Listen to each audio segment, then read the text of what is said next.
নমস্কার বন্ধুরা, তোমাদের সাথে আজকে অনুষ্ঠান বাড়ির একটা খাওয়া দাওয়ার ভিডিও শেয়ার করব।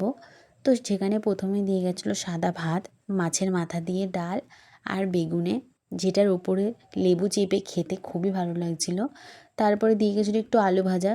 তো ডাল দিয়ে খেতে না খেতেই চলে এসেছিলো পাঁচমিশালি একটা সবজি, যেটা বড়ি দিয়ে বানানো হয়েছিল, তার জন্য বেশি টেস্টি লাগছিলো।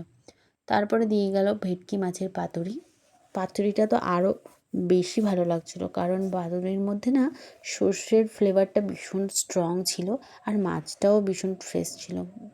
ঝাঁঝালো ব্যাপারটা বেশ ভালো ছিল, ওই জন্য আরও ভালো লাগছিলো। তারপরে দিয়ে গেছিলো স্যালাড আর কাতলা মাছের কালিয়া, যেটাও খেতে খুবই ভালো ছিল, মাছটাও ভীষণ ফ্রেশ ছিল। তারপরে দিয়ে গেছিলো চিংড়ি মাছের মালাইকারি, যেটা তো খুবই ভালো লাগে, চিংড়ি মাছের ছাড়াতেই টাইম লাগে খোসাটা। তো ওটা খাওয়ার পরে দিয়ে গেছিলো আমের চাটনি, পাঁপড়, তারপরে দিয়ে গেছিলো দই, রসগোল্লা আর একটা সন্দেশ। ভিডিওটা ভালো লাগলে একটা লাইক করবেন।